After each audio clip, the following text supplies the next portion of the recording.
Buenas tardes, damos comienzo al homenaje a Noé Gitric, director del Instituto de Literatura Hispanoamericana. Comenzaremos con las palabras de Celina Manzoni, secretaria académica del ILH. Gracias. Buenas tardes.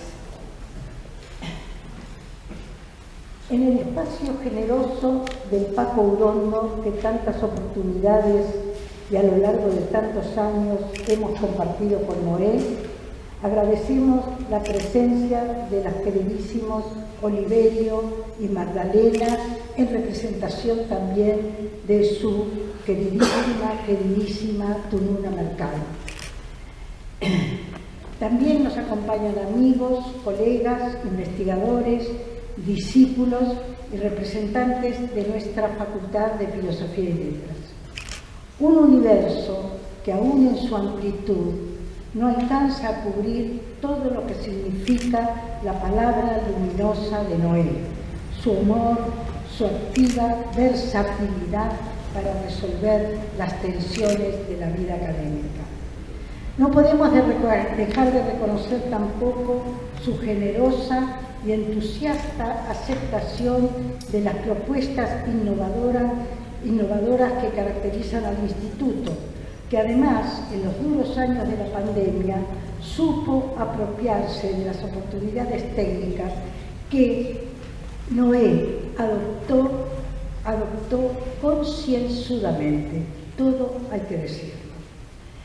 La vastedad de su obra, hoy atesorada en la Biblioteca Pedro Enrique Sureña, lo mismo que los primeros 11 libros de la colección asomante en la que publican los investigadores del ILH, lo mismo que los 14 números de la revista Sama, de la que fue director desde su creación en 2008, son escritura viva de una vocación irrenunciable. La lucha de los lenguajes, el título de uno de los tomos de la formidable historia crítica de la literatura argentina, que primero imaginó y luego convirtió en contundente realidad, podría iluminar uno de los sentidos posibles de lo que fue hasta el último momento su obsesión por reflexionar, crear, constituir un lenguaje crítico. Recuerdo en particular su intervención sobre esta cuestión en el cierre de las 34 jornadas del Instituto de Literatura Hispanoamericana, luego publicada en su columna de página 12. Así como recuerdo una de las últimas conversaciones que tuvimos acerca de la motivación que guiaría el seminario que fue a dictar a Pereira en Colombia. Estimular la creación de un lenguaje crítico, ambición tan unida, tan ligada a su noción de trabajo crítico. Finalmente, de eso se trata, ¿no? Me dijo Noé ese último día en la renovada sala de la dirección del ILH que tanto le gustaba y que tan poco pudo disfrutar. Eso y también lo que llamó la cuestión de los restos, lo que queda después de todo lo perdido. Una sensibilidad que él recuperaba en la pregunta de la melancólica canción de Charles Trenet, que reste-t-il de nos amours, y que en el diálogo, para no ser menos melancólica, relacioné con lo que queda del día la novela de Ishiguro. Porque todos los que tuvimos el privilegio de compartir nuestro tiempo con él, tenemos historias, anécdotas, bromas, simpatías y diferencias, como diría don Alfonso Reyes, desde este espacio, que fue uno de sus proyectos, uno entre tantos, pero no uno más, los invitamos a participar en este breve homenaje que ampliaremos más adelante. Muchísimas gracias por acompañarnos en esta triste tarde en Buenos Aires. De investigación de la Facultad de Filosofía y Letras de la UBA.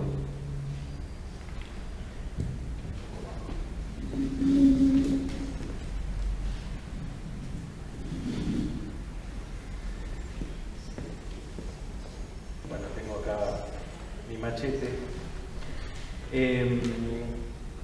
esperen palabras más institucionales de las que voy a dar, pero opté por estas otras.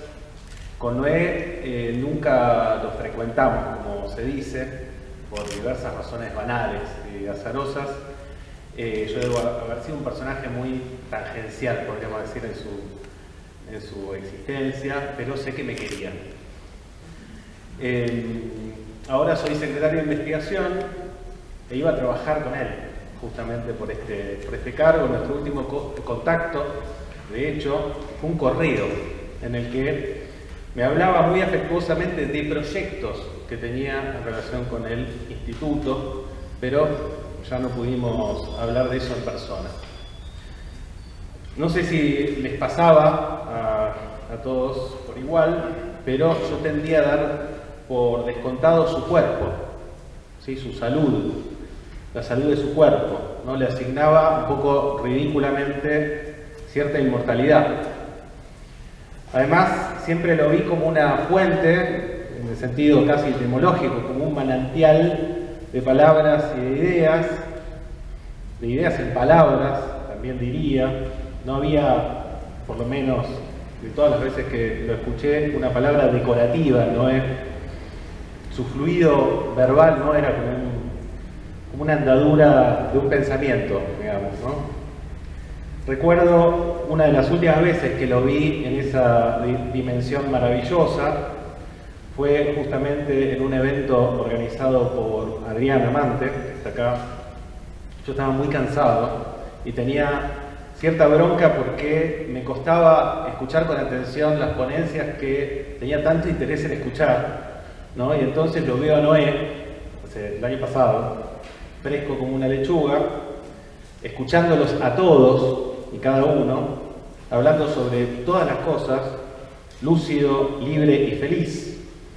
Y entonces me sentí un poco culpable, naturalmente, de mi debilidad, pero sobre todo me sentí estimulado por su ejemplo, ¿no? Que creo que es algo que pasaba a menudo. Escuchar a Noé hablar, o hablar con él, o ser escuchado por él, era como, pienso, lavarse la cara y ver las cosas de nuevo, ¿no?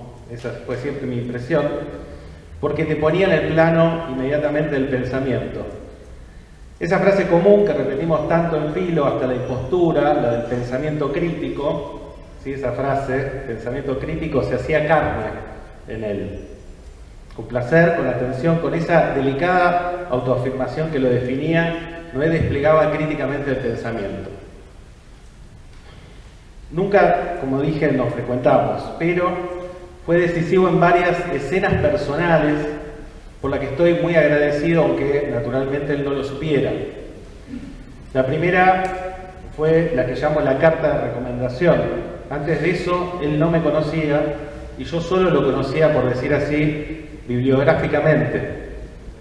Y una amistad en común le pidió una carta de recomendación para que me pudiera presentar una beca. Noé no solo aceptó, sino que me invitó a su casa y me dijo que la escribiéramos juntos. Y así lo hicimos, en una escena que siempre recuerdo como una enorme lección de muchas cosas unidas, ¿no? De generosidad, de cuidado, de inteligencia. Recuerdo especialmente el esmero que puso en el estilo de la carta, ¿sí? De algo que yo imaginaba que para él era tan insignificante, ¿no? Hasta la puntuación consultábamos de la carta. Luego me incorporé al instituto y asistí a unos eventos muy lindos que se llamaban charlas de café. No puede dudarse de que eran verdaderos eventos de sociabilidad académica y no tan académica, porque allí conocí a quien sería mi esposa, ¿sí? en las charlas de café. Escuché a Noé en 1001 ocasiones, siempre deslumbrado por la plasticidad que tenía para entrarle a los problemas difíciles por lugares inesperados, y esto es muy importante, estructurarlos en el discurso, ¿no? Como si estuviera modelando un objeto intangible, pero no por eso menos real, ¿no? Esa era la sensación que tenía siempre que trataba algún tema, siempre que exponía alguna cuestión. Y siempre continué mi relación bibliográfica leyéndolo, ¿no? Su obra está llena de iluminaciones. Celina y Noé me invitaron a escribir la historia crítica, y luego de leer toneladas de textos, corroboré que solo Noé había captado algo central del concepto de ruptura en un artículo macedonianamente llamado "No toda es ruptura, la de la página escrita". Noé fue muchas cosas para mucha gente, lo seguirá siendo. Lamento que ahora que soy secretario de investigación me toque formar parte de su despedida en lugar de trabajar con él, pero queda su querido instituto, la comunidad que lo integra, el trabajo de todos estos años y los proyectos de los que no llegamos a hablar, pero que vamos a acompañar. Gracias. Escucharemos las palabras de Beatriz Colombi, profesora e investigadora del ILH.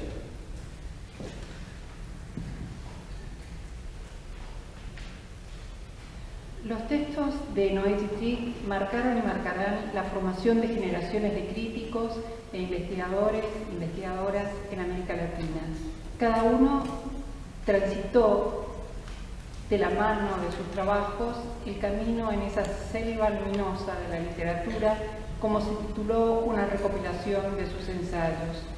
Puedo enumerar varios que me llegaron en distintos momentos y que me abrieron preguntas y sobre todo me dieron una lección de cómo articular un discurso reflexivo. Por supuesto, es mínimo lo que voy a inventar.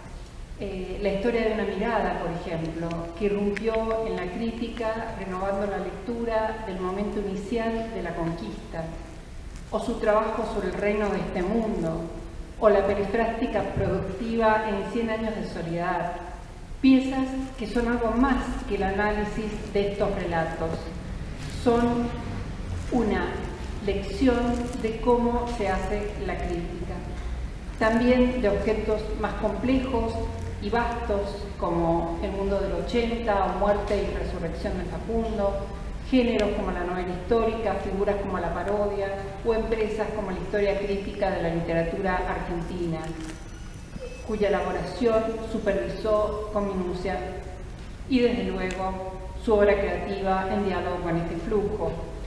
Noé Citrig formó parte de una generación determinante para la crítica latinoamericana, donde resuenan los nombres de Ángel Rama, Gutiérrez Girardot, Antonio Cornejo Polar, Ana Pizarro, entre otros.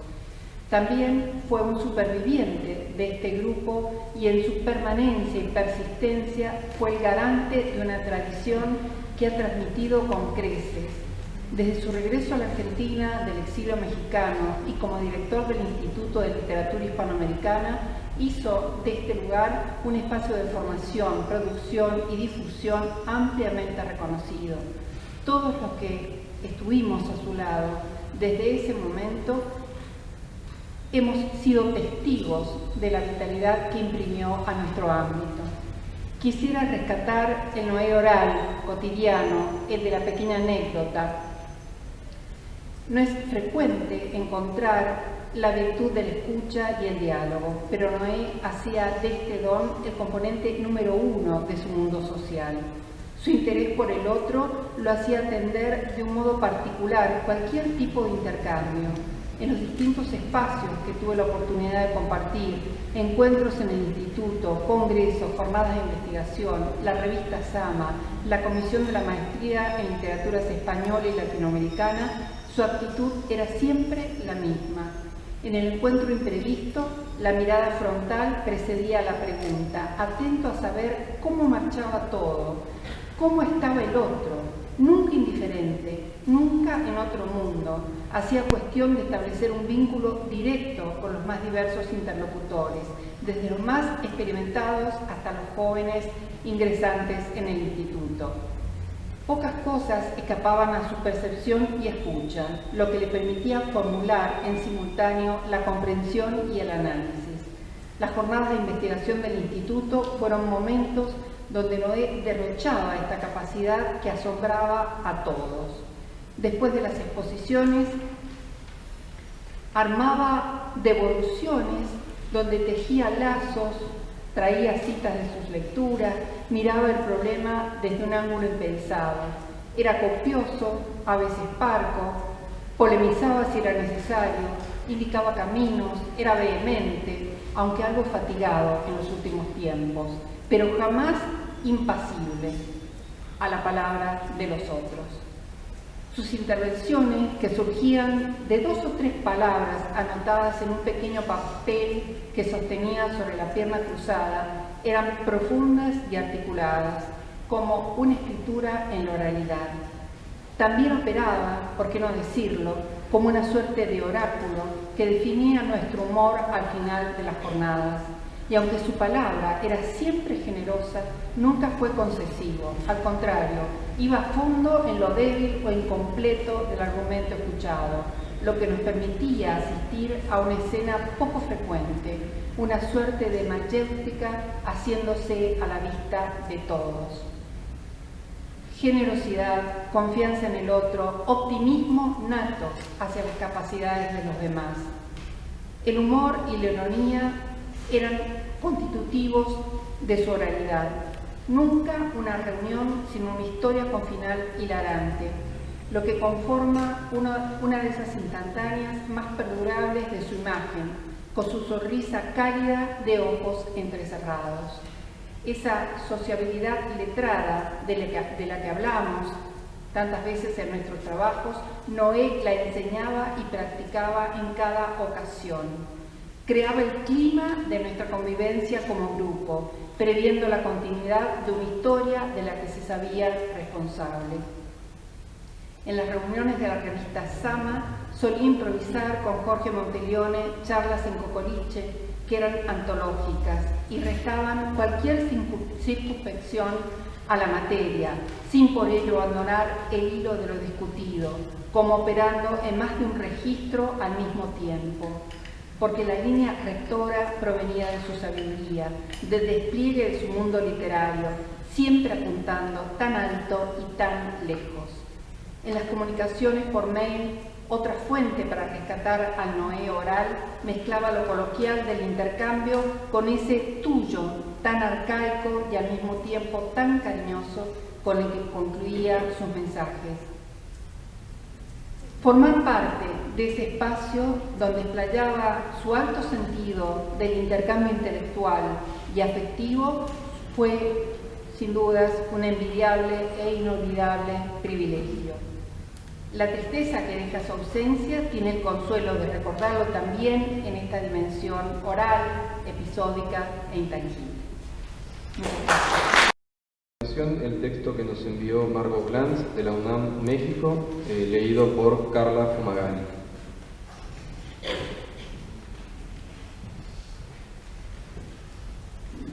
Tengo en mi mesa más de 30 libros de los que escribió Noé Gittrick, además de unos tomos de la historia crítica de la literatura argentina que impulsó y dirigió. ¿Por dónde empiezo? ¿Qué privilegio? ¿Su escritura y su inteligencia o el enorme cariño que durante más de 40 años nos unió con él y con uno? Conocí a Noé antes de conocerlo personalmente, por su libro Quiroga, una obra de experiencia y riesgo que me entusiasmó tanto que escribí un ensayo sobre la posible influencia de Poe en Quiroga. Cayó en mis manos luego Muerte y Resurrección de Facundo, cuya selvática cabellera privilegiada por Gittrick me inspiró un ensayito sobre esa capilaridad. Lo publiqué en una de mis columnas del periódico mexicano 1+1 y lo recuperé en mi libro llamado después La cabellera andante. En México, cuando ya no vivía allí, exiliado por la dictadura y donde pasó cerca de 14 años, asistí a un seminario suyo sobre Morirás lejos, de José Emilio Pacheco, una obra muy especial en la trayectoria de ese poeta mexicano, y que dio pábulo a mi ensayo sobre ese libro, que sin el brillante análisis de Noé no hubiese podido escribir. Durante su estancia en México compartimos a menudo el pan y el vino cotidianos, además de las muy interesantes charlas que sosteníamos cada vez que nos encontrábamos, entre otros, con los Cardosa y Aragón, con Bárbara Jacobs y Tito Monterroso, con los Jiménez Cacho en su casa de campo de Nepantla, con Alain y Jean Galard, representantes del Estado francés en México, con Sergio Pitol, Carlos Monsiváis, Luis Prieto en mi casa, o cuando regresaban los Gittricks de visita a México con Mario Velatín y sus temibles perros. En Buenos Aires, siempre atentos y cariñosos, asistían a mis participaciones públicas y leían mis ensayos y libros de ficción que empecé a escribir justo cuando Noé y Tununa estuvieron viviendo en mi país. Conservo con avaricia y gratitud varios de los textos y correos que Noé y Tununa me escribieron comentando sobre ellos. En septiembre pasado pasé 10 días en Argentina. Vi a Tununa y a Noé varias veces. Con generosidad invariable asistieron a mis participaciones públicas y ya en familia almorzamos juntos con Celina Manzoni, Demián Paredes y Julio Robelli. El último día que pasé en Buenos Aires, el 14 de septiembre, fuimos juntos al Parque de la Memoria a recordar a las víctimas de la dictadura, a ver la exposición fotográfica de Sara Facio, a pasear y a comer choripanes. Una imagen indeleble permanece en mi memoria. Noé y Tununa enlazados brazo con brazo como adolescentes, caminando con una agilidad sorprendente, como en los viejos tiempos, después de 60 años de vida en común. Regresamos. Noé conducía con precaución. Me acordé de su libro, Los vientos tranvías, publicado en México en 1988. Yo, debo confesarlo, con miedo, pero atenta a las brillantes observaciones que hacía de repente sobre lo más banal y cotidiano y sobre su verdadera pasión, la escritura. Porque como él escribió en el prólogo de su último libro publicado, Ensayos sencillos, y lo cita Noé, se me fueron presentando temas que van de lo muy particular, unas figuras, una situación, a lo general, de un esbozo de concepto que simplemente relatado podría llegar a tener algún sentido. Gracias.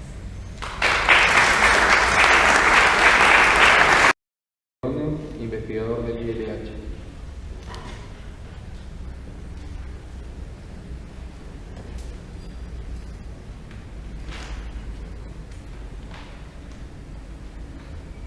Aunque el tiempo nos condene a esta materialidad del mundo, a esta hora exacta, a estas presencias y al final de la sombra, aunque esto sea la realidad, estar aquí me parece totalmente irreal. El sentimiento de irrealidad es intenso y quizás sea un modo por el cual la angustia abre otro lugar del presente para mirar hacia otra parte. Y parece que no hay respuesta, porque antes, frente a cualquier confusión, frente a cualquier desafío, frente a cualquier incerteza, por trivial que fuese, mirábamos hacia Noé y siempre había una respuesta. Y nunca era una respuesta taxativa. Noé jamás afirmaba para crear un vacío de réplica, sino todo lo contrario.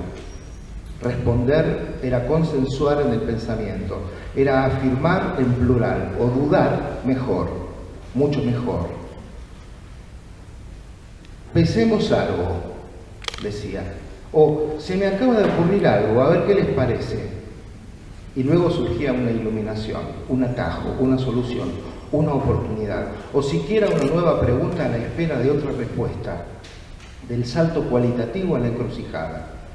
Entonces, ante la irrealidad a la que nos arroja el tiempo de la desdicha, le pregunto otra vez a Noé, allí donde la escritura nos hablará todavía miles de páginas que nos ha dejado.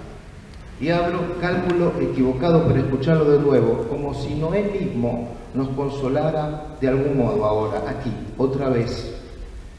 Y leo de nuevo este poema. La desdicha o la desgracia que tiene que ver con el ser frágil de un ser en sus límites no tiene explicación. No es justo por qué el ser tiene que ver con sus límites. El ser no nació para ser otra cosa que un límite impreciso, una emoción confusa, un paseo reiterado, irreductible por una plaza sin gente, por ciudades llenas de gente abandonadas. Y por eso lo ataca la desdicha, y por eso lo corre la desgracia. Lo que también escribió Noé es que ser y saber sobre el ser no coinciden. Porque el saber no puede ser aquello que se pierde, aquello que no se quiere perder. El saber sobre el ser no puede ser ni siquiera lo que tenemos el dolor de perder. No es entonces un saber esto que oímos en Noé, sino aquello que nos enseñó tantas veces a escucharle y a presenciar, la incesancia. No podemos dejar de hablar de Noé sin recordar ese vocablo que casi fue su invención. No solo le escuchamos decir y explicar esa palabra, sino sobre todo la vimos actuar en él. Siempre pensé que ante todo era un conjuro del lenguaje contra la muerte.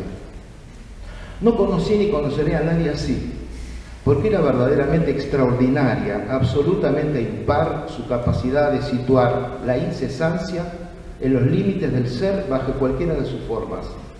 Porque allí donde habla el vacío, la incesancia de dar sentido, interminablemente diferida, es la garantía de la vitalidad. Con el conocimiento de los límites, sin ilusión alguna acerca de los verdaderos límites, Noé no cesaba. Era una antigua fuerza que incluso en momentos de extrema debilidad o desazón ejercitaba porque su fundamento era el deseo. Y no apenas un deseo individual, sino una verdadera política del deseo que solo puede ser colectiva, porque lo que no cesa, resiste. Eso lo hemos vivido desde 1990, hace más de 3 décadas y con varias generaciones, en el Instituto de Literatura Hispanoamericana. Fui convocado para dar aquí ese breve testimonio ahora, porque fui testigo desde el principio de la transformación del Instituto con la llegada de la democracia en 1984. David Nachmanovich fue entonces el que lo situó en el mundo del intercambio académico, lo transformó en un centro de investigación en el que confluyeron miembros de las cátedras, becarios, doctorandos, investigadores formados y docentes, y recibieron el flujo de numerosos especialistas de Latinoamérica, Estados Unidos y Europa, con 2 grandes congresos internacionales, las jornadas de investigación que hasta hoy se desarrollan, y la actividad y la afluencia permanente con los estudiosos de nuestra literatura de todo el ámbito nacional. La continuidad de Susana Zanetti durante un periodo breve pero intenso estableció un puente para consolidar esa tarea previa entre 1988 y 1989 y dejó esa impronta dialogal, docente, personalizada en la formación de las generaciones venideras que se reunían en el instituto como centro de referencia. Y Noé Gittrich tomó la dirección de nuestro instituto desde 1990. No desdijo el legado de David Nachmanovich y Susana Zanetti, lo amplió, lo diversificó, lo dinamizó y lo consolidó. No solo continuó con todas las tareas de sus antecesores, sino que promovió numerosas actividades en torno de la literatura del continente para que se volviera un verdadero foro, como aquella palabra antigua que usó un día para reunirnos, que venía de Grecia y de los románticos alemanes, el Ateneo. Veo a escritoras y escritores célebres o principiantes recorrer el instituto, y esto no cesó durante la pandemia con encuentros virtuales. Ahí donde hubo charlas, presentaciones de libros, debates, las jornadas que incluso hicimos en otras partes del país, en una especie de falansterio súbito, organización de archivos y biblioteca, reuniones de grupos de estudios, de cátedras, seminarios dictados, cursos, conferencias, propuestas, pasantías, innumerables tesis y proyectos radicados allí, un estado de constante movimiento, incremento en número de investigadores y trabajos continuos, y además la ampliación a otra tarea que el Instituto no había emprendido, las publicaciones.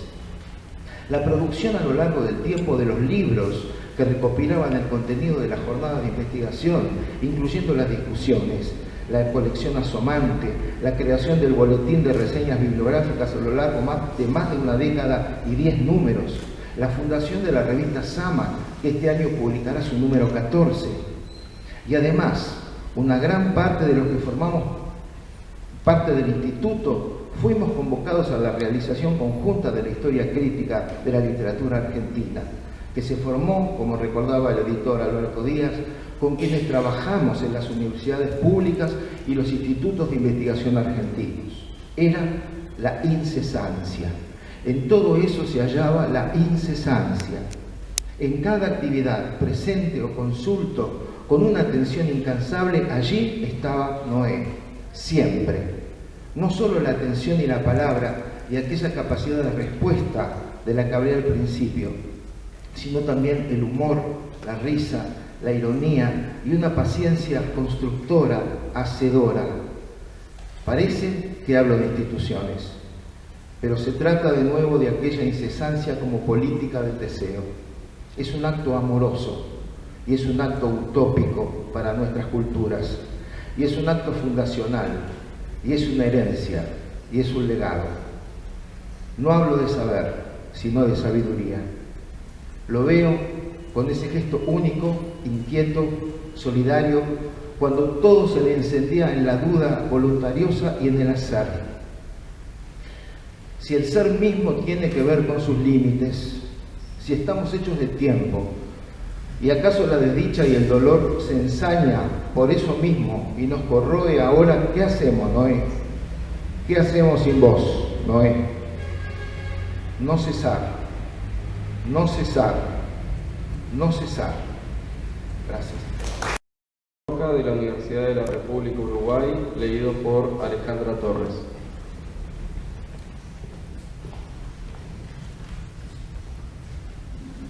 Un recuerdo. Secretamente creíamos que no podía ocurrir. Era una trampa colectiva y en secreto una trampa que se hacía cada quien en su soledad.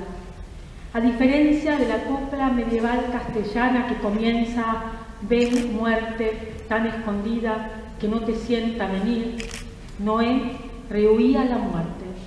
La esquivaba con su vitalidad, su optimismo, con su manera de servir a los otros. Esa misma ausencia o esa extraña pirueta se puede percibir en la obra ficcional o poética de Noé. Si hay muerte, aparece bajo sus manifestaciones cotidianas, bajo la forma del recuerdo de lo perdido o la percepción de una caída o el debilitamiento del erotismo. Pero al fin todo se supera con la alegría de seguir aquí. Un poema de mediados de la década del 80, es decir, al borde de sus 60 años de edad, titulado La Eternidad, habla de esa convicción. Leo el poema de Noé. No estoy del todo viejo ni gastado, no hay manchas en mi piel ni marcas horribles en el alma. Las heridas, al parecer, no dejaron bolsas bajo los ojos. La muerte de los demás no produjo arrugas ni callos en la memoria. A este paso es harto probable, muy bien puede ser que la muerte no venga por mí, que se aleje de mí a causa de mi eterna juventud.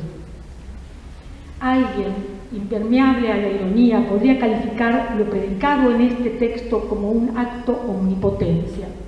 Parece mentira, pero la trampa era real y sin embargo, en sustancia, Noé tenía razón. Su juventud eterna queda en quienes podemos recordar su energía, su gran humanidad, su juventud permanece y dura en una obra que parece, y de algún modo es, inagotable. A la querida familia, a los amigos, colegas, discípulos, mi abrazo. Pablo Roca, Montevideo, 23 de octubre. Adriana Amante, profesora e investigadora del ILH. Hola. Nunca sé exacto cuándo empieza la temporada de paltas. Creo que en un tiempo lo supe, pero acaso eso ya poco importe. Lo que sí sé, y eso no hay manera de no recordarlo, y mucho más ahora, es que apenas maduraba en mi jardín, la primera parta ya tenía destino. Reservaba esa primera y 2, 3 o 4 más, las que podíamos alcanzar en el árbol, para llevarle a Noé. Desde 2016, por una poda contrariada, el árbol que debía dar sus frutos cada año, prolífica y extrañamente, porque parece que no dan fruto todos los años, para ese mismo mes que ya no puedo recordar, pero que daba cronométricamente cada año, el árbol, decía, en 2016 se puso errático y, mimetizado quizás con mi propia confusión, trazó su propio ciclo. Eso a Noé alguna vez lo inquietó. Lo inquietó o lo inquietaba, porque fue más de una vez. Hace pocos meses me preguntó, ¿y las paltas? Tal vez me inquietara, más que el errático ciclo natural que se daba en mi jardín, el quiebre de un ritual, de ese ritual que teníamos. Yo le argumenté, con la tranquilidad de quien no tiene dudas, y en un cuasi silogismo que, sin dejar de ser lógico, era también una declaración de amor, de discípula a maestro, le dije, si no te llevo es porque no hay. Si no te llevo es porque todavía no hay, le dije ese día, por teléfono, por el que habíamos continuado debatiendo las ideas del simposio en el que habíamos estado concentrados y enfrascados las 2 horas anteriores, vía Zoom. Pero ahora sí hay, o al menos hubo paltas. Esta semana aparecieron las paltas en mi jardín, pero ya es tarde. Como es tarde, irremediablemente tarde, y cuán profundamente lo lamento que sea tarde ya para decirle lo que debí decirle el último día que lo vi a poco de su viaje. Estábamos preparándonos para varias cosas que nos involucraban a los dos juntos, como tantas veces. Y una era la presentación de su última novela. Yo me hice la graciosa con algo de todos modos cierto e incluso previsible. Apurémonos, le dije, porque tenemos que presentarla antes de que un círculo se convierta en tu penúltima novela. Porque Noé, la velocidad de su escritura, su prolífica producción intelectual, bueno, ya se sabe, ¿no? Desbordada como habitualmente estoy con y por los compromisos diarios, como nunca él, que era en su sentido más profundo un hombre verdaderamente ocupado, yo había leído la mitad de la novela. Solo necesitaba 2 horas más, tal vez menos incluso, de reposo, de poder sentarme con la tranquilidad que mis actividades me vedaban y terminaba de un tirón, como debía haberla leído. No me lo reprochó Noé ese último día que nos vimos, porque además de generoso, también lo sabemos, era, como se decía antes de la deconstrucción, un caballero. Pero yo sí me lo reprocho. Y lamento y maldigo no haber compartido con él, reservándome hasta su vuelta el diálogo sobre su, en efecto, penúltima novela, porque ya sabemos que ha dejado otra lista para publicar. 2 cosas quiero recuperar de Un círculo, esa novela. En un momento, Anselmo, el protagonista, comenta, y cito: debimos haberle preguntado, eso me pasa siempre. L'esprit de l'escalier, le dicen al que las mejores ideas se le ocurren cuando se está yendo. L'esprit de l'escalier, ya se sabe, un vix tardío, una ocurrencia fuera de tiempo, como ese l'esprit de l'escalier, que ahora que por supuesto he terminado de leer la última novela publicada por Noé, ese que siento, que tengo, tal vez que padezco, ese esprit de l'escalier que no es, sin embargo, el de la astucia retórica. No es el de la astucia retórica, sino el de la melancolía. El de la melancolía por no haber charlado con Noé de su novela antes del viaje, aunque claro, hablamos de otras tantas cosas antes del viaje. Pero no hablé con él de su novela con la temeraria tranquilidad de que nada podía pasar, de que nada podía pasarnos, de que la conversación sería infinita, porque él no se había acostumbrado a la eternidad.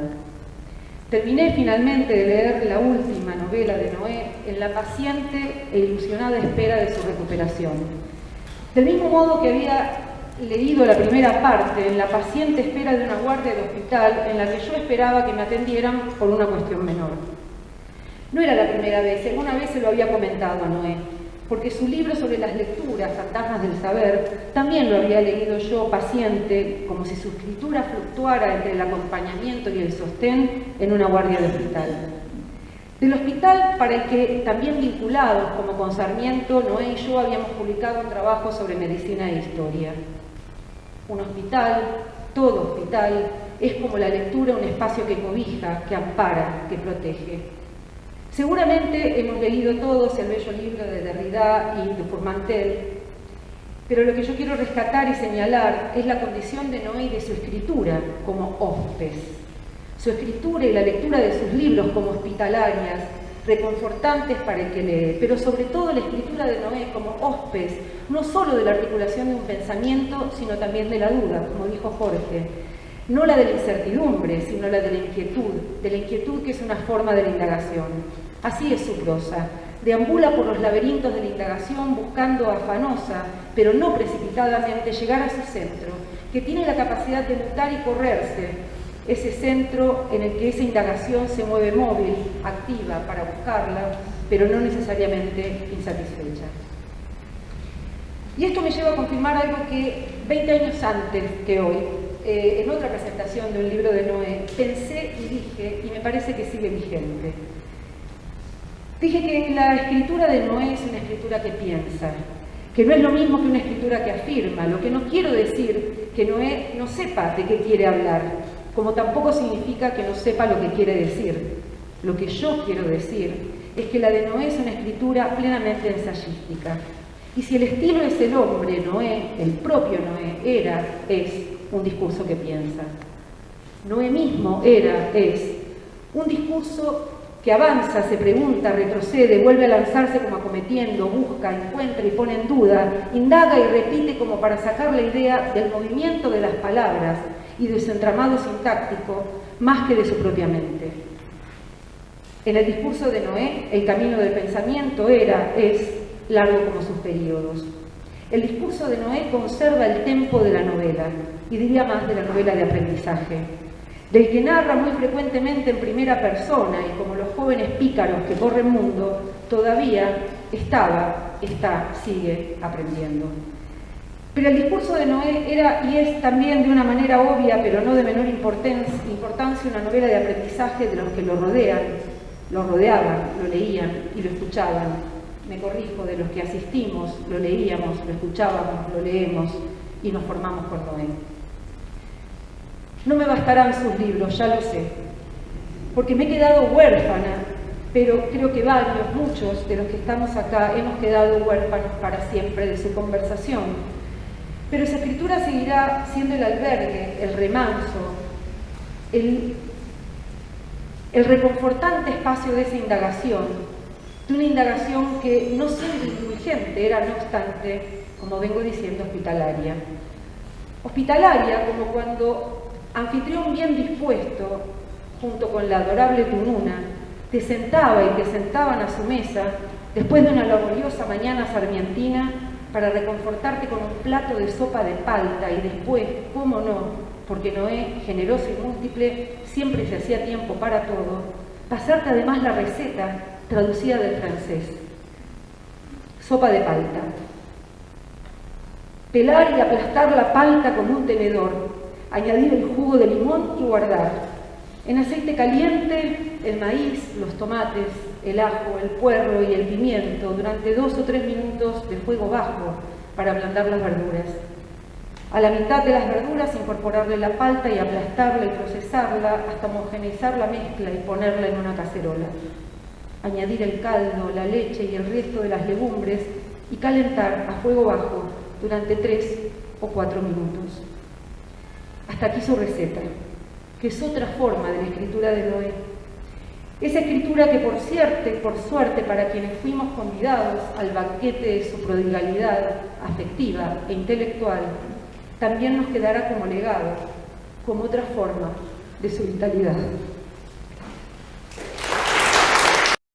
Calabrese de la Universidad de Mar del Plata, leída por Josefina Cabo.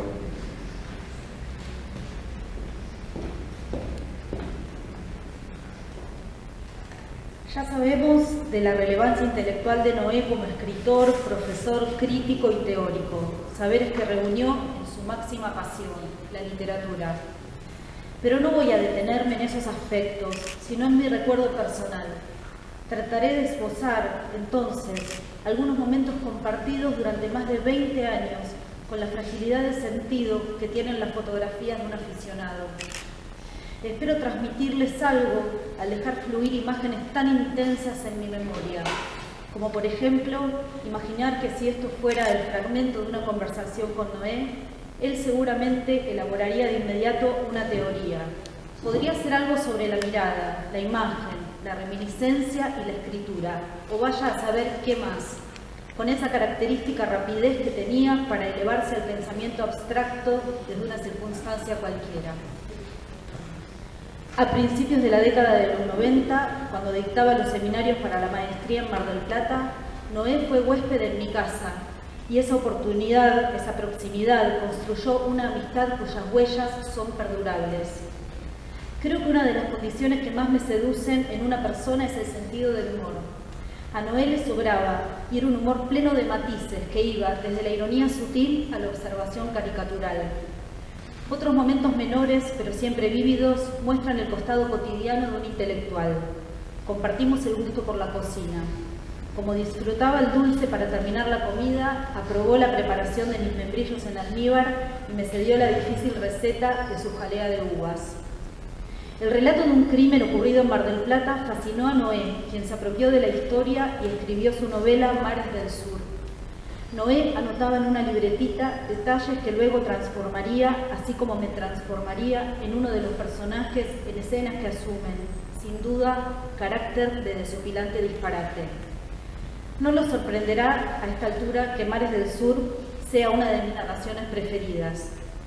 Nunca estuve tan cerca de la dinámica transformacional desde la materia en bruto del relato al movimiento que se gesta en el imaginario del escritor, como un crisol en el que se funden y mezclan los elementos.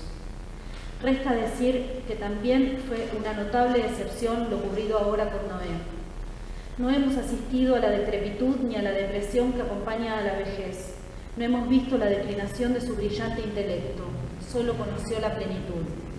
Estoy segura de que si Noé hubiera podido elegir la manera de irse, hubiera sido esta. Tal certidumbre puede confortarnos. Muchas gracias. Roberto Ferro, investigador del ILH.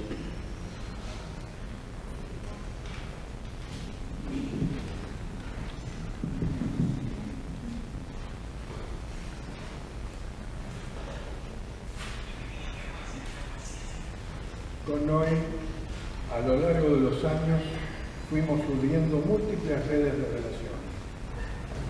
Pero hoy aquí quiero dejar de lado las académicas, las intelectuales, las políticas, para centrarme en una que las contiene a todas y las rebasa. Éramos amigos, y en tanto tales compartíamos revelaciones, secretos, desvíos, delirios. Más de una vez esa confabulación me permitió levantarme de insondables caídas. Cuando he escrito y hoy leo su nombre frente a la presencia de ustedes y su abismal ausencia, es a él en mí a quien nombro. Me dirijo a él en mí, en ustedes, en nosotros, a través de su nombre. Todo lo que ocurre y todo lo que se dice a propósito de él queda entre nosotros. El duelo comienza en ese punto, pero ¿cuándo? Porque antes del acontecimiento incalificable que llamamos muerte, la interioridad de Noé en mí, en ustedes, en nosotros, ha empezado ya a ser mella. Para decir esta emoción sin precedentes, la que experimento aquí, comparto con ustedes, la que el pudor me impide exteriorizar plenamente, para precisar sin confidencias ni exhibición personal que esta emoción singular se debe a la responsabilidad que me impone la despedida. Entonces, permítanme buscar una vez más a mi amigo, solo una vez más, cuya voz tanto me gustaría volver a oír. En estas semanas interminables me ha aferrado una imagen de Noé, a su gesto, a su sonrisa, a su humor. El vuelo de Avianca había sido cancelado. Logramos que nos incluyeran en uno alternativo que saldría sobre mediodía. Tras un trámite arduo y complejo, pasamos a formar parte del grupo de pasajeros prioritarios, y así fue que ingresamos antes que los demás al túnel laberíntico que conducía al avión. Noé caminaba un par de pasos adelante. Habíamos despachado las valijas, la mía era de mayor tamaño. Siguiendo sus consejos, debía prever espacio porque la ropa en Colombia estaba muy barata. De pronto giró y apuntándome con su mano me dijo: vos te vas a tener que comprar un traje. Mi respuesta fue inmediata, ni un pero. Y entonces sonriendo se acercó y me acarició la mejilla. Pensalo bien, va a estar el rey de Suecia entregándome el premio, no me vas a hacer quedar mal. Y entonces nos metimos en el avión tomados del hombro, burlándonos de aquella audacia, para atenuar la tensión del deseo de que finalmente se consumara esa escena. En mi caso no puedo desligar su muerte de la amistad, porque como se ha dicho tantas veces, cuando se pierde un amigo se pierde también una parte de nuestro propio ser. Ese minúsculo y descomunal universo de pasiones, complicidades, de afectos y rechazos, establecido en conjunto con quien fallece, se extravía, se desvanece con su vida. Su muerte me permite individualizar de manera más radical el sentimiento de finitud de mi propia persona. Una muerte que lleva consigo un duelo que no es solamente una despedida, la despedida del otro, sino también un acto de profunda interiorización por mi parte de la sobrevivencia. Soportar ese choque, soportar la pérdida del otro, es la morada que el fallecido deja sobre los mismos. La ley que rige las relaciones con el amigo muerto, esto es, con la muerte y con la amistad, es una ley estructural y ecuménica, una ley inflexible y fatal. De dos amigos, uno verá morir al otro. La despedida es separación última, el adiós que se enuncia desde la vida, como el momento donde se entrecruzan la muerte vivida, la muerte padecida, la muerte celebrada, la memoria de la muerte. Tener a Noé como amigo, observarlo, seguirlo con la escucha, admirarlo en la amistad, ha sido tener la certeza compartida de manera un poco más intensa y herida por adelantado, siempre insistente, cada vez más inolvidable, que fatalmente uno de los dos vería morir al otro. Uno de nosotros dos partiría. Ha llegado ese día, un día que ya no estaré viéndolo. Ese día ha llegado y me toca a mí despedirlo. He escrito estas palabras porque dudaba de mi entereza, de la impotencia para encontrar el valor para hablar en esta despedida. Al mismo tiempo dudaba de la posibilidad de tener el coraje de elevar la voz en el momento en que justamente falta el ánimo para decir apenas simplemente adiós. En última instancia, en el extremo mismo de la resistente fidelidad, se me impone en este discurso de despedida un oscuro deseo de remate artístico, cifrado solo en citar a Noé, siempre suponiendo que pudiera saber dónde comienza una cita y dónde terminarla. La fidelidad requiere una cita, en el deseo de dejar hablar al otro, y la fidelidad requiere que lo vuelva a citar, para encontrarlo en la letra de sus textos una vez más. Esta es una cita de Noé. El anuncio de la repetición pone de relieve la incesancia como aquello que llega reapareciendo, aquello que trastorna lo ya leído en la reescritura, que liga el texto con un más allá del texto. Desisto, Noé, para volver a encontrarte en un diálogo incesante, un diálogo sin fin. Compartieron las representantes de investigadores formados de la Junta Consultiva del ILH, leída por una de sus representantes, Inés de Mendoza. Las representantes de la Junta Consultiva del ILH, de los investigadores formados, Adriana Amante, Gina Nespolo, Vanina Teglia y yo, lamentamos profundamente el fallecimiento de nuestro querido director Noé Gittrick. Desde ya compartimos todo lo que se ha dicho hasta el momento, desde el instituto, desde la facultad y en los escritos afectuosos publicados en estos días por amigos e intelectuales y por tantos medios públicos que le han rendido homenaje. Sobre esto, nosotras quisiéramos subrayar que extrañaremos especialmente, además de su humor, claro está, su trato humano y respetuoso sin excepción para con cada una de nosotras en todas las ocasiones en las que hemos coincidido, y entre ellas, especialmente, las reuniones de la Junta. Ante diferencias de punto de vista e ideológicas de todo tipo que surgían, Noé demostraba siempre una amplísima y versátil inteligencia, que no es novedad para ninguno, lo que permitía la superación de todo escollo. Honraba así las reverberaciones metafóricas que contiene su nombre. Unía a las personas de nuestro instituto, a quienes estamos hoy aquí y a quienes no están, pero están con nosotros también, y tramaba siempre un arca de humanidad y homenaje lúcido a la literatura latinoamericana en la que avanzar juntos. Gracias. A Américo Cristófalo a compartir unas palabras.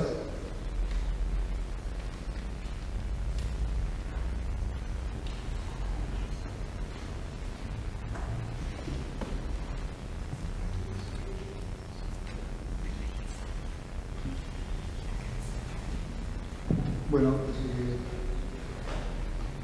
no tengo nada escrito y probablemente improvisar, puedo haber escuchado frases tan precisas y bellas, incurra en algunos convenientes.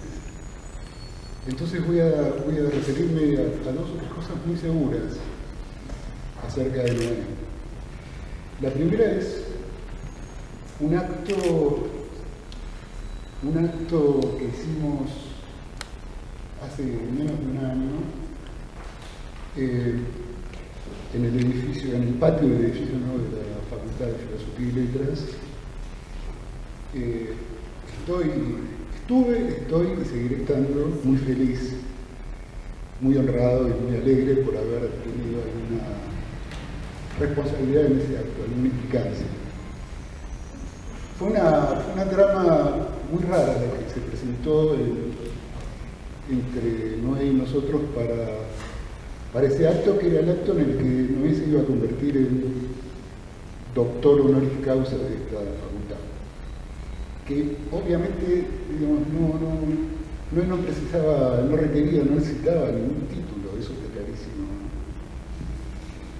Pero había un juego, digamos, allí, un juego que tenía que ver, después lo supimos, a partir de la exposición extraordinaria, la exposición de Noé en ese mismo acto, cuando narró su larguísima relación con esta facultad, ¿no? Larguísima, o sea, creo que dijo, si no recuerdo mal, más de 70 años, ¿no?, en relación con esta facultad. Y fue una circunstancia extraordinaria porque ese patio, digamos, recibía como primer acto, digamos, este acto de reconocimiento a Noé, y dije que había sido una trama muy graciosa, digamos, la que se había presentado en esa conversación, porque esto surgió en la presentación de un libro de Horacio González, en la librería Caburé. Me acaban digamos, las circunstancias son absolutamente azarosas, digamos, acaba de salir Graciela del decanato de la facultad, había quedado yo como decano, y conversábamos con Noé a ver qué travesura podíamos hacer, y se nos ocurrió esta, que me parece que fue extraordinaria, porque fue un modo de recordar, digamos, muy prolijamente esa historia, ¿no?, que atravesó todos los edificios de la facultad, empezando por Viamont y terminando en el edificio nuevo de José Bonifaz. Yo no estudié la carrera de letras aquí en Buenos Aires, tuve un profesor de literatura latinoamericanas en Barcelona que se llamaba Luis Izquierdo. Luis tenía entre sus bibliografías preferidas a Noé. El nombre de Noé ya no sonaba a muchos de nosotros de mi generación, digamos, por distintas razones, pero muy obvias, las que tenían que ver precisamente con el lugar que había ocupado Noé en los 70 en esta facultad. Y con el nombre de Noé todavía más atrás, en la revista Contorno, ¿no? Noé formó parte de esa generación y creo que fue absolutamente decisivo para todos nosotros.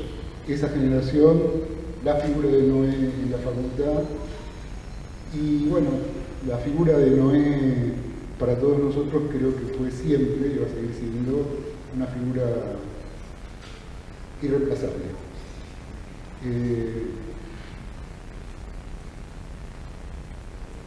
Yo lo empecé a frecuentar a Noé en los años 80 en la facultad. Lo recordaba en ese mismo acto.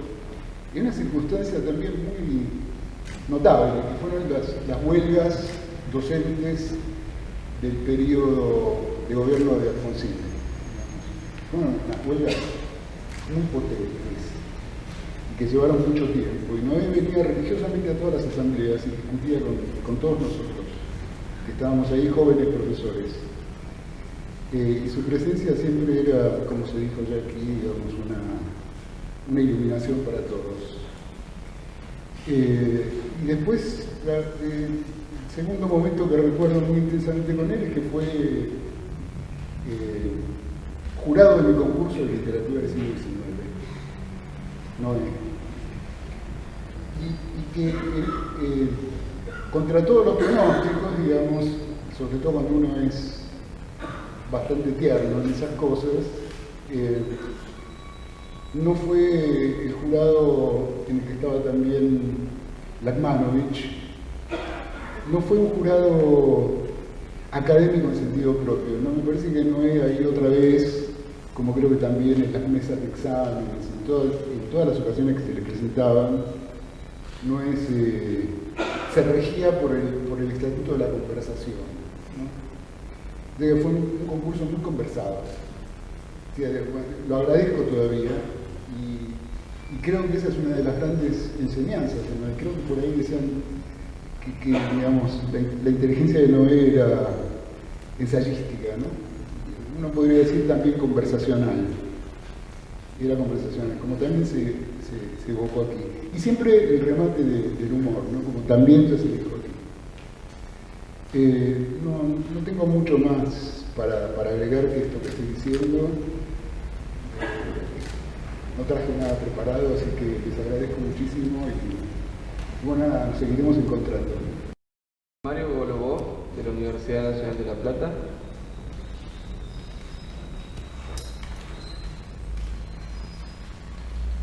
Hola. Bueno, en realidad yo no vine preparado, como se dice. Y como siempre, me confundí de reunión.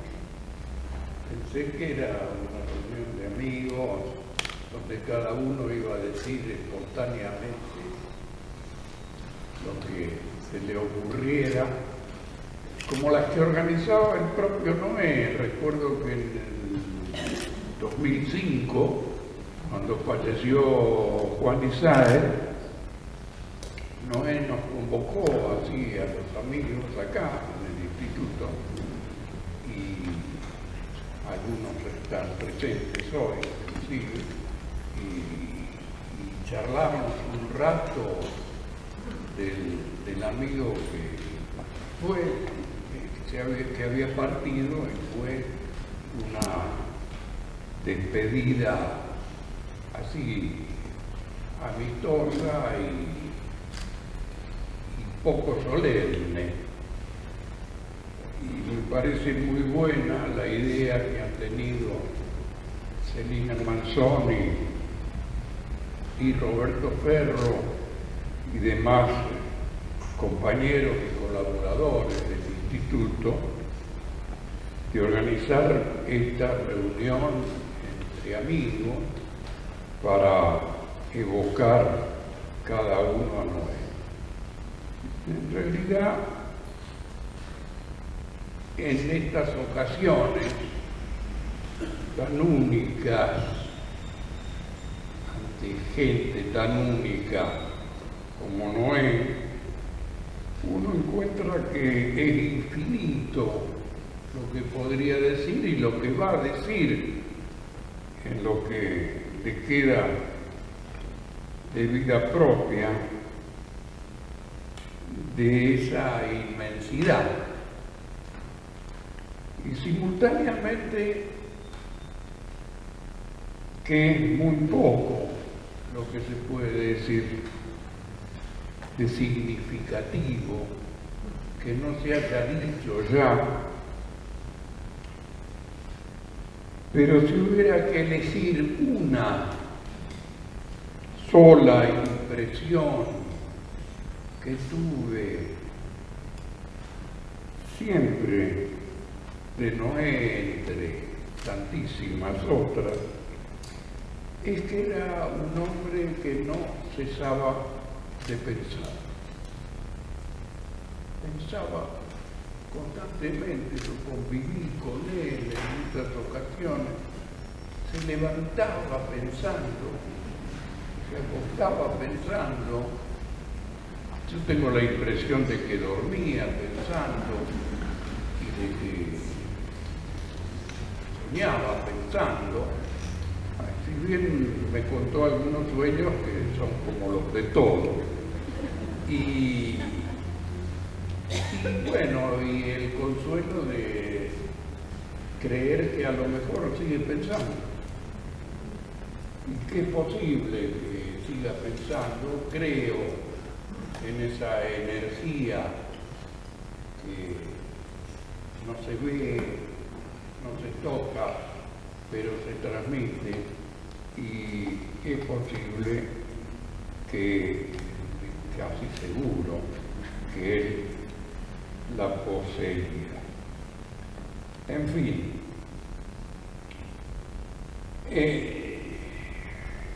se nos hace difícil admitir la ausencia de Noé, porque personas como él, con su bondad e inteligencia, con su energía y generosidad, con todo lo que legó en su vida, que fueron muchas, crean en torno suyo un aura de inmortalidad, que es lo que creó Noé, convenciéndonos, involuntariamente supongo, de que era imperecedero. Liliana Weinberg, de la UNAM México, leída por María Laura Román.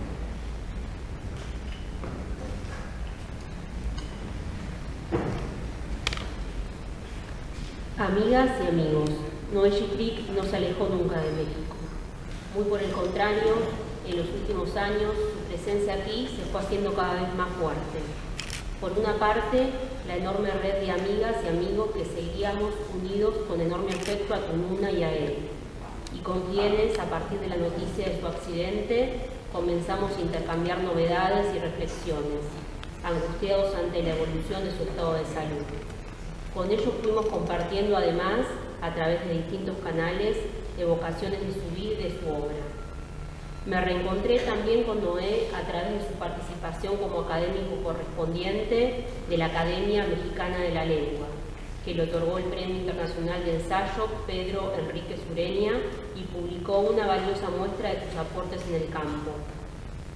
Muchas fueron también las conversaciones y noticias que aquí compartimos, convocados por la figura entrañable de Noé Gittrick. Por otra parte, quiso el destino que una invitación a que participara en el libro colectivo Redes Intelectuales y Redes Sexuales, en una especie de plan secreto que hicimos con nuestro común amigo Pablo Roca, nos permitiera interactuar con Noé, y que él nos dejara a vuelta de correo un primoroso y cabal testimonio de su relación con las revistas. Una vez publicado el libro, volvimos a encontrarnos varias veces a través de internet y pudimos volver a escuchar sus intervenciones. Cuando tuvimos noticia de su accidente, la gravedad de su estado y su fallecimiento, varios amigos que participaron en el libro, como Juan Mendoza y Pablo Roca, evocaron la que tal vez fue su última participación, prácticamente una clase ejemplar, una reflexión sobre la amistad y la literatura, una meditación sobre las revistas. Como también escribió en Brecha nuestro amigo Pablo Roca, quizás su gran lección final la impartió el 12 de agosto, cuando se presentó el libro Redes Intelectuales y Redes Sexuales, Formas y Prácticas de la Sociabilidad Letrada, coordinado por Liliana Weinberg. En la ocasión, sin redundancia ni tropiezo, expuso sobre el sentido de una revista, su estructura y sus alcances. Guardaré como un tesoro esta inolvidable lección, y guardaré también su último mensaje por correo electrónico, fechado el 1 de septiembre de este mismo año, cuando lo invité a una nueva presentación de nuestro volumen en el Colegio de México.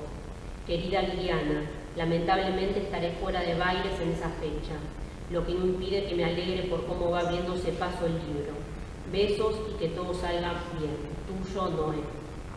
Nos queda así un testimonio más de la calidez, el afecto, la generosidad del maestro, del escritor, del amigo, del impulsor de proyectos compartidos y de ideas luminosas, siempre alerta, como el otro Noé, bíblico, épico y fundacional, para ver en el horizonte la llegada de una paloma de esperanza que presagia tierra firme, porque Noé nos seguirá anunciando siempre la llegada de la maravilla.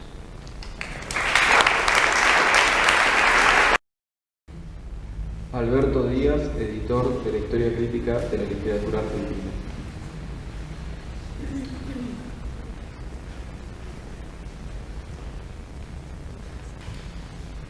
Hola y buenas tardes. Bueno, a mí me pasó un poco lo de Golubov. Yo recordaba las reuniones en el Instituto de Literatura Hispanoamericana que organizábamos con Noé y con la presentación de cada libro de la historia crítica de la literatura, o en el caso del homenaje a la muerte de Juan Isaac. Entonces, vine un poco para una ronda de amigos. Me alegra mucho el cambio. Lamento el papelón que voy a hacer, no preparé nada, pero que imaginaba que íbamos a hacer menos. Y veo que, bueno, que estamos muchos de los amigos, faltan otros tantos, pero que están estamos presentes mucho de lo que quisimos mucho a Noé y admiramos mucho. Entonces voy a contar algo, es decir, ya más o menos todas las características, la inteligencia, la sensibilidad, es decir, se ha hablado de Noé desde distintos aspectos. Yo quiero contar cómo lo conocí muy joven, en el año 71. Ustedes dirán, con la edad que tiene, ¿qué memoria? No, es que ese año le publiqué en siglo XXI, es decir, El fuego de la especie, 6 ensayos sobre escritores argentinos. Y de ahí mi contacto con Noé por primera vez, y de ahí quedó una amistad que duró hasta ahora, son casi 50 años o 50 años, con alternativas, con alternancias, pero es decir, siempre Noé estaba presente. El verlo era como, uno se sentía como un amuno, o sea, como decíamos ayer, y por ahí han pasado 4 años sin vernos. Es decir, que fueron los que pasaron cuando Noé, en el 74, con su familia, se exilia en México. Yo también con mi familia, con María Esther y los chicos, nos exiliamos. Pero primero en Colombia y después en México. Cuando llegamos a México, ya Noé dirigía y había fundado la Casa Argentina de Solidaridad. Quiero destacar esto, porque uno imagina a Noé, lo que era un pensador, alguien dijo, pensaba, exactamente, siempre pensaba y siempre cuestionaba, pero también era hacedor. Solamente frente a las diferencias políticas, es decir, el exilio o lo que existía en nuestro país en ese momento, una personalidad como Noé pudo construir una institución como el CAS, en donde estaban todas las tendencias, salvo una, que era en el COPA, que eran los montoneros, pero el resto había muchas diferencias. Cuando con mi familia llegamos a México, yo ya había pasado 3 años y pico de exilio, el CAS estaba sentado y por supuesto nos afiliamos y con todos los amigos, y cada uno tenía un grupo de amigos con sus identidades, sus tradiciones políticas. Había elecciones, podía ganar una línea, podía ganar otra, pero Noé siempre era presidente y no era Kim Il-sung. Es decir, todos lo votaban porque sabían que Noé podía manejar esa institución escuchando, acercando posiciones, es decir, y que yo recuerde, por lo menos desde el momento que llegué a México, Noé es decir, era el presidente del CAS. El resto cambiábamos, es decir, pues ganaba una tendencia, ganaba otra. Eso, la política en Noé, con un estilo muy tranquilo, tenía un peso muy importante. Es decir, bueno, a partir de la experiencia mexicana, la relación con Noé y la amistad con Noé se afianzó mucho. Nosotros regresamos, Maristel y los chicos, antes que Noé al país, volvimos en el 83, y llegando a Noé, restablecimos el contacto y yo le publiqué unas 3 o 4 novelas. Es decir, pero quiero hablar, porque por otro aspecto, es decir, y corto. El proyecto, es decir, yo llevo perdón la autorreferencia, llevo 52 años en el oficio de editor. He publicado quizás más de 5.000 títulos, entre los cuales hay muchas colecciones con sus respectivos directores. Es decir, y puedo asegurarle, y no es porque en el momento estamos hablando de Noé y comenzamos a embellecer o de tapar. No conocí ningún director de colección, es decir, con la obsesión y la voluntad de trabajo de Noé. Es decir, el proyecto de la historia crítica de la literatura lo comenzó la editorial MC, cuando era autónoma, cuando era de los del Jardín. Y ahí se publicaron 2 volúmenes, es decir, el 10 y el 11. Cosas raras, es decir, que uno se imagina cierto orden cronológico, pero precisamente esta historia crítica de la literatura, la cronología, es decir, importaba, por supuesto, pero si los periodos se entrecruzaban, se solapaban, era otro criterio, otro enfoque, es decir, y salen primero el de Susana Chela, el número 10 y el 11 el de Elsa Ducador. Y ahí, Planeta, donde yo había entrado por Espasa Calpe, por Seix Barral, compra MC y alguien de MC le dice a Noé: mira, esto les interesa la plata, van a cortar la colección. Y Noé dice: bueno, está bien. Les informa a los que habían convocado. Yo, cuando me hago cargo de MC, empiezo a ver los proyectos que hay, veo que sabía que habían empezado a publicar la historia crítica de la literatura, porque Noé especialmente me llamó para que el día de la presentación de uno de los volúmenes en la librería Hernández. Y si lo llamo, digo: Noé, cuando tenga tiempo, juntémonos y vamos a ver cómo seguimos con esto. ¿Qué? ¿Seguimos? Y sí, si hay un contrato firmado, ¿cuál es el problema? Pero no sé, bueno, juntémonos. Y ahí empezamos. Y esta colección llevó 20 años, casi 20 años desde salió en el 99 el libro de Susana Chela, el primero. Y el último, es decir, una literatura de ficción de Jorge Monteleone, el último y el más difícil, por la proximidad, por lo difícil del tema, porque todo marca el periodo de la dictadura. Es decir, pasaron casi 20 años. Es decir, Noé, en todos los tomos hay un epílogo de él. Revisaba y devolvía, hacía trabajar a los colaboradores.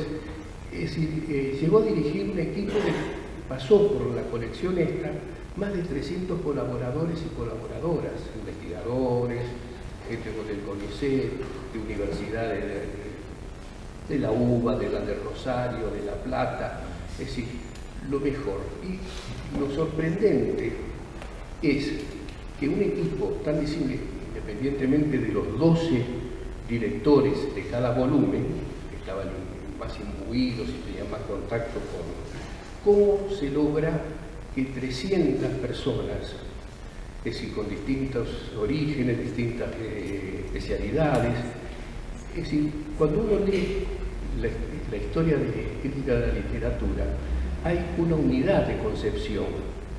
Y, por supuesto, Noé era tan ateo como yo, pero él decía,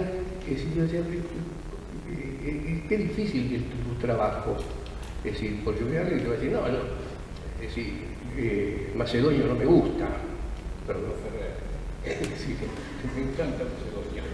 Es decir, no, él establecía en su estilo de trabajo, lograba transmitir esa pasión, pero como era un british, no era un italiano, es decir, eufórico, es decir, lograba transmitir cierta tranquilidad, cierto así, pero él funcionaba todo como un equipo y defendía el trabajo de cada uno de los colaboradores, que como pasaba el tiempo, durante 20 años, es decir, podían haber entregado un trabajo, después se arrepentían y querían cambiar, ya estaba armando ya el libro, yo Noé, bueno, ahí se comportaba como sindicalista, es decir, defendía, lograba, finalmente había que cambiar, y había que cambiar, por eso, 300 notas, porque, ahora ya termino, es decir, bueno, es totalmente original la historia, solamente en un país con la capacidad, con la escuela, universidad pública, y la vocación, o las culpas que nos trae eso, se puede hacer una historia crítica de la literatura, porque no es solamente hablar de la obra, pero no lógicamente que eso en muchos países hay historias de la literatura nacionales, montones. Acá es todo lo que está en torno a la literatura, el teatro, las revistas, es decir, las editoriales, las discusiones, es decir, digamos, es un panorama amplio que acompaña, es decir, cada periodo y se solapa. Es decir, a mí me tocaba ya cuando me entregaba todo, y ya había hecho de sindicalista, es decir, si ustedes se fijan, ya no se hacen más libros con estas características como tiene la historia crítica. Las notas a pie de página, índice onomástico, índice de temas, es decir, biografías de cada uno de los 27, 28, 29 colaboradores que tiene cada volumen. Entonces, esa era tarea mía, con la información que me pasaba. Ahora, también me corregía después a mí, porque le hacía a cada uno de los colaboradores, yo se lo tenía que mandar. ¿Y por qué no le puse en el colaborador que es investigador del CONICET? Y decía, porque no me pasaron la información, no soy adivino. Yo pido, bien, esto lo pasamos, es decir, no tengo nada que le pongo en el informe. Ahí insistía, había que poner, es decir, y las notas y el índice onomástico, y ahí se ponía crítico, porque el otro trataba siempre de convencer, porque decía, atrasamos un montón, bueno, así que quería demostrar que no solamente tiene una obra extensísima, es imposible de abarcarla en todos los rubros y todos los géneros, pero como organizador, como llevar adelante un proyecto, le llevó 20 años. Es decir, y la última reflexión, cuando Celina me llama para que hacían esto, me alegro mucho, yo pensaba que era como Golobó, un lugar de amigos que decíamos, contaríamos alguna anécdota. Es decir, me dice que en Pereira estaba trabajando para una historia de la literatura colombiana a imagen y semejanza de la historia crítica de la literatura argentina. Es decir, tenía 94 años. Es decir, aunque los colombianos trabajen más rápido y haya más dinero detrás, hay que ser un poco optimista y tener fe y confiar en la importancia de lo que uno está haciendo para dar el puntapié. Alguien lo seguirá. Y así era Noé. Y quiero agradecerles a Noé el haberlo conocido por todo lo que me dio. Y gracias a ustedes y a todos nosotros que nos pudimos juntar y despedirnos de Noé, pues, que si no hubiese sido algo triste. Raúl Antelo, de la Universidad de Santa Catarina, Brasil, leído por Silvana López.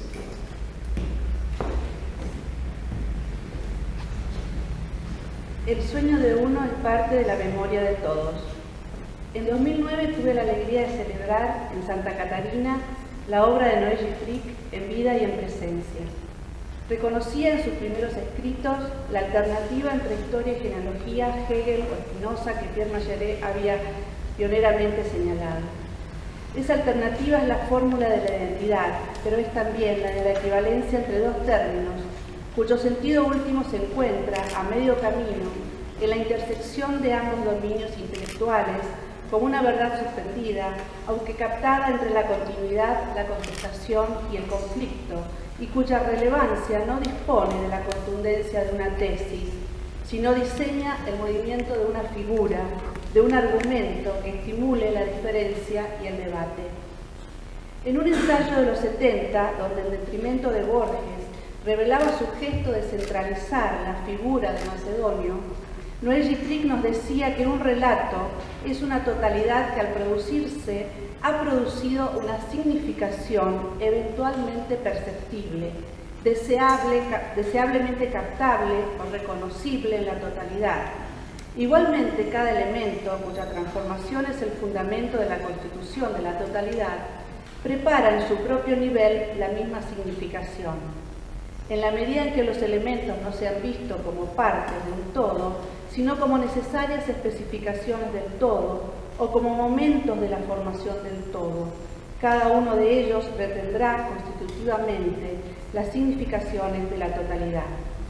Esa relación entre el elemento y el todo, además de describir un proceso, señala un camino a las posibles aproximaciones críticas al texto. Cada elemento, y sobre todo los demás acentuados en una figura narrativa particular, puede permitir el acceso a la totalidad. Lo que se encuentra en un cierto nivel de organización intelectual se hallará en los otros y, por supuesto, en la condensación significativa, en ese resto que el conjunto procura y que tal vez resume lo que puede considerarse como la operatividad de la literatura. Cuando Noé oyó mi semblanza de 2009, conmovido, vino por detrás y me abrazó, diciendo con imbatible cumplido que no había palabras después de oír una pieza de cámara de Stravinsky. Ahora, pasado más de 10 años, al saber de su muerte, no pude dejar de recordar que, en el invierno de 1957, Robert Kraft, asistente personal y amigo directo de Stravinsky, lo sometía a un reportaje, aquí traducido por gente de la facultad como el adjunto de Borges, Jaime Rest, y su mujer, Virginia María Earhart, que en Kraft lo definía Stravinsky como un auteur, no como un pensador. Además del adelanto de las charlas de Stravinsky, en ese mismo número 247 de Sur, Borges, el titular, también anticipaba un fragmento justamente del Hacedor, que recién publicaría 3 años después. Escribía, y voy a leer una cita. Aquí también las generaciones han conocido esas vicisitudes comunes y de algún modo eternas que son la materia del arte. Estas cosas ahora son como si no hubieran sido, pero en una pieza de hotel hacia 1870 y tantos, un hombre soñó una pelea. Un gaucho alza a un moreno con el cuchillo, lo tira como un saco de huesos, lo ve agonizar y morir. Se agacha para limpiar el acero, desata su caballo y monta despacio para que no piensen que huye. Esto que fue una vez vuelve a ser, infinitamente.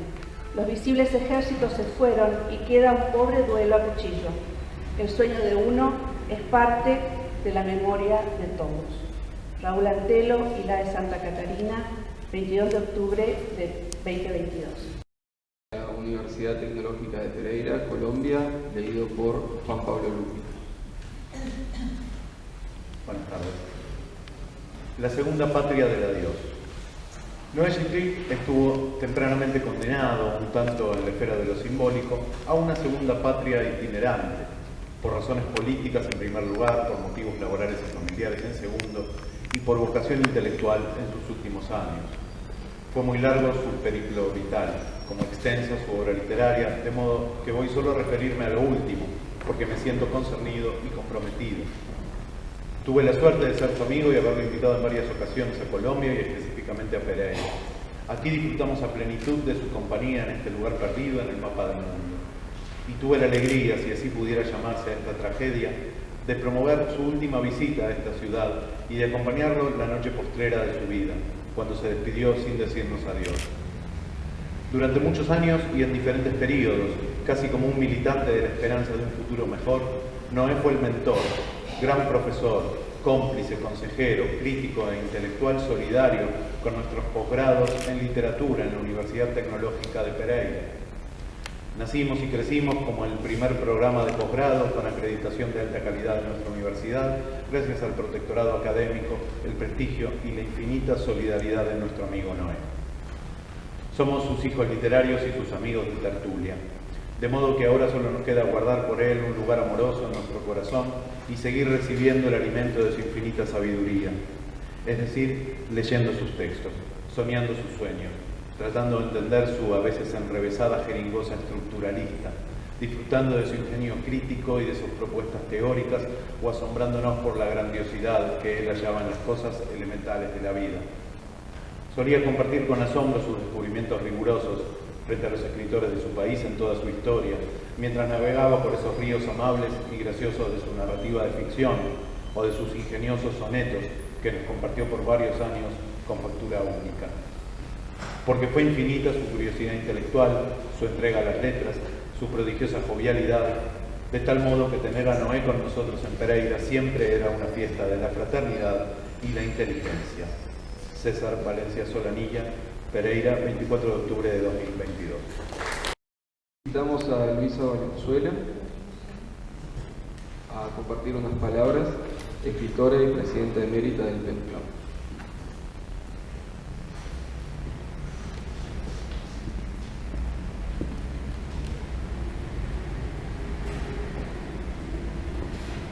Muchísimas gracias por esta invitación, Selena Manzón y compañía. Es una emoción estar acá celebrando esa vida extraordinaria de Noé y todos los recuerdos. Pero yo me voy a dedicar a algo más específico y recordando sus palabras, y voy a hablar del Noé novelista, que está más cerca de mi corazón, es decir, de mi corazón escritural. De su universo literario voy a hablar, indiscutiblemente ficcional. Universo que es un tembladeral, un terreno ganado a las aguas con la aviesa, sabia intención de desmitificar, de derrumbar castillos de naipes.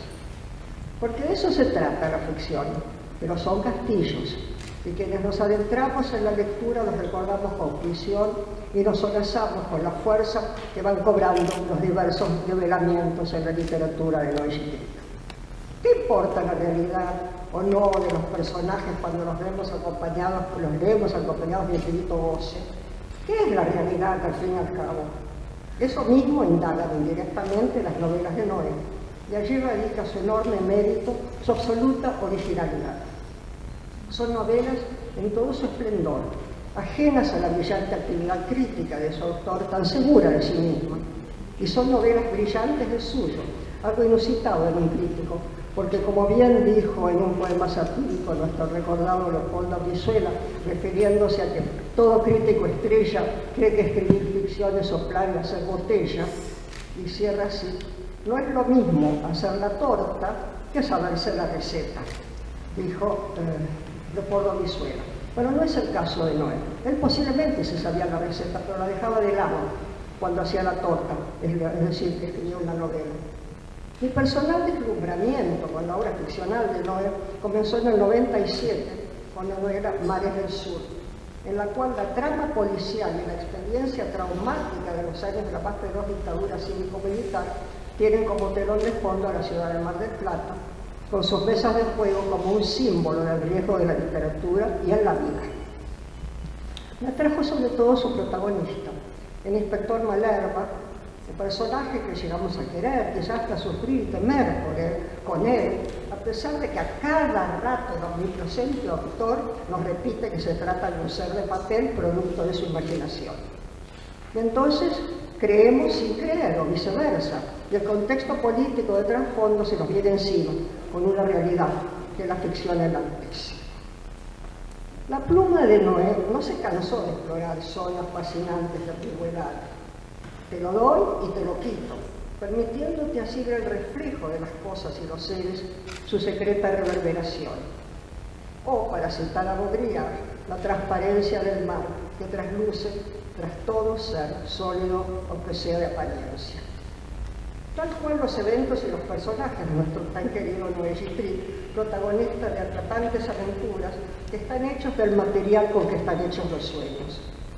Pensemos en su última novela, en sus últimas novelas, Tercera Fuente del 19, La Vuelta Incompleta del 21 y sobre todo la muy reciente y magistral Un Círculo, aparecida este mismo año.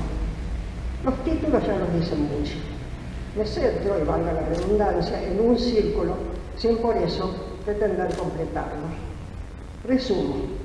En plena pandemia, la familia Latorre, Ambrosio, Marisa y Claudio, es decir, padre, madre e hijo, son sorprendidos por el timbre. Un oficial de justicia busca un tal Carranza. Se entabla así, de manera casual, el nudo de las indagaciones, contradicciones y desconciertos. Por lo pronto, tras el desconcierto, el matrimonio ha retomado sus lecturas. Y cito, ante uno de los múltiples desconciertos que van apareciendo en la novela: no hay nada que entender. Se trata de una frase, nada más, que evoca ocurrencias. Una que sueña que es el mismo, pero al mismo tiempo es otro, y dialoga él con él, el que sueña, y en ese vertiginoso intercambio, ¿dónde queda la realidad? porque en ese irreal encuentro entre soñador y soñado todo se pierde cuando el soñador despierta al amanecer, pero no sabe bien dónde está ni quién es. Pero no estaban Ambrosia Latorre, la mujer y el muchacho durmiendo, sino una tarde cualquiera, aunque encerradas en una casa de clase media. Y decía, no voy a contarles la novela, no teman, aunque grande sería la tentación de hacerlo rememorando su impecable arquitectura. Y de arquitectura se trata, porque cabe señalar que la gran protagonista de esta novela es la casa. Esa casa alquilada a la cual la familia se ha mudado poco tiempo atrás y se va degradando en secretas zonas ominosas que más tienen que ver con los miedos y las antiguas marcas del terror que con la contundente realidad. Pero contundente realidad, repito, ¿qué cuernos es eso?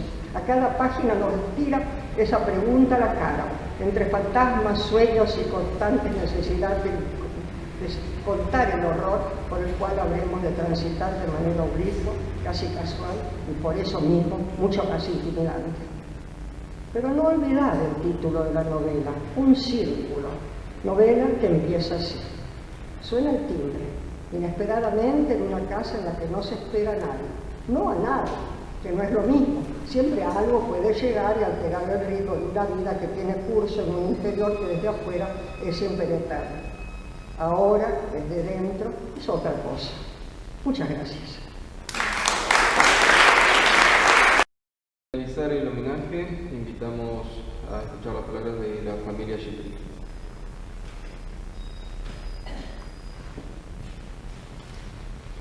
Buenas tardes.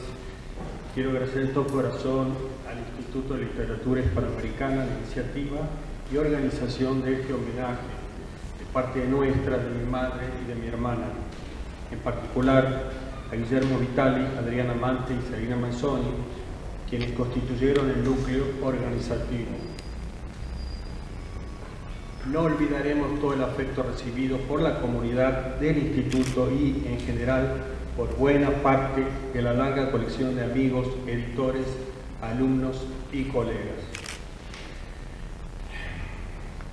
Tal como quedó evidenciado en las necesariamente emotivas intervenciones de amigos y colegas, nos preguntamos si es posible abrazar en una sola semblanza la amplitud de la vida de Noé, de mi padre, de sus intereses y preocupaciones, cómo integrar la labor poética con la actividad en lo que, pese a su renuencia, es frecuentemente etiquetado, la crítica, o cómo recordar sus agudas crónicas de los últimos años en los diarios, llamados diarios de las respectivas eras macrista y fernandiana.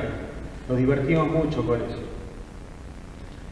Fuimos, la familia, afortunados de tenerlo muy cerca en los últimos años, en infinitas sobremesas de desayunos, en los que el grado de tostado del pan era la condición necesaria.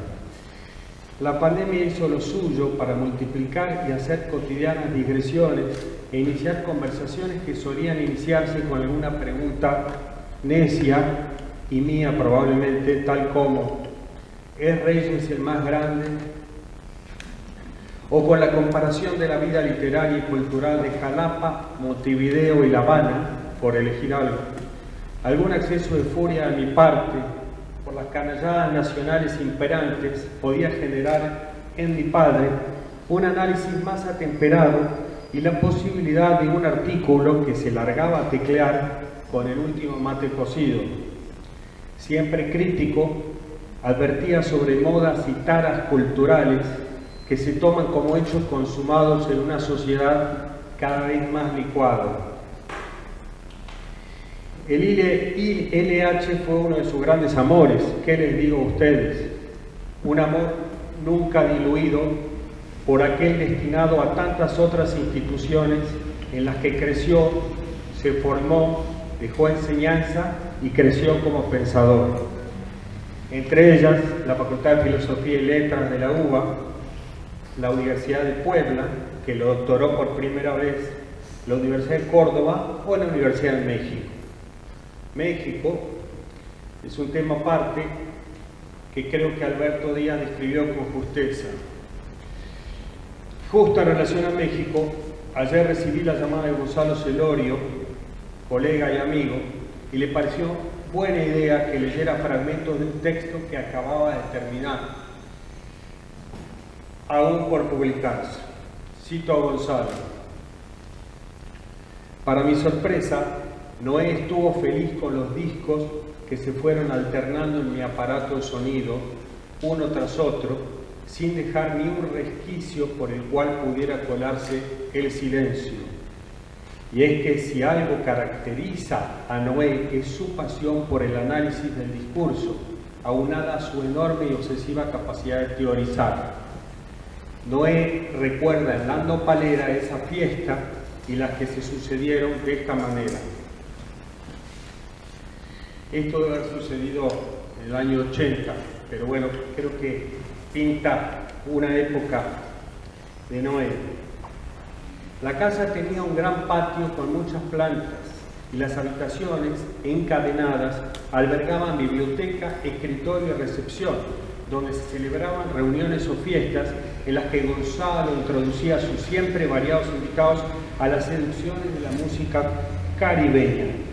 Era una especie de santuario cuyas deidades eran el inevitablemente nostálgico Agustín Lara, siempre entonando alguna falta, María Teresa Vera, una cubana lírica y suave, y el casi metafísico Benny Moré, y el fenómeno poético de Darío Santos, que arrastraba las R's como si fueran uñas sobre tablas de lavar. Gonzalo comenta sobre otro texto que recordarán que se llama El Melódico Perplejo, y dice: en su nombre, Noé Gitrig lleva el diluvio, la navegación forzosa y la simiente patriarcal.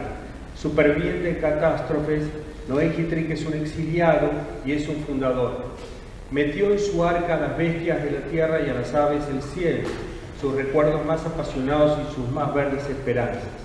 En México, la paloma pudo posar sus patas y descansar del vuelo. El fino libro que hoy comento, sigue Gonzalo, El Melódico Perplejo, es, ante todo, un libro de exilio. Respira, por un lado, la añoranza de la patria perdida o lejana, por otro, el difícil anhelo de entender, de sentir la patria adoptada para atenuar la dolorosa condición de exiliado. Esto es para dejar de serlo de algún modo en alguna medida.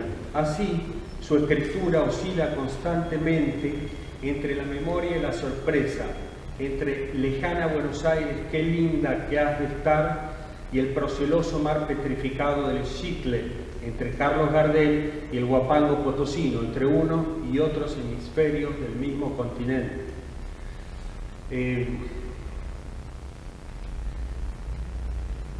Hay un poco más. Bueno, esto hay un libro de Noé que es La Nopalera, donde relata toda su experiencia en México. Entonces dice Gonzalo, por último: después de leer La Nopalera, lo que queda más allá del dolor de la pérdida, que lo hay, es la gratitud a todos aquellos que su calidad humana, su sabiduría, su disposición al diálogo supieron conquistar. Es enorme, larguísima la lista de amigos que Noé encomia y recuerda en este libro. Me alegra mucho figurar en esta nómina. Y sé que a todos nosotros presentes aquí nos pasa lo mismo. Cierro las citas y solo queda agradecerles nuevamente. Muchas gracias.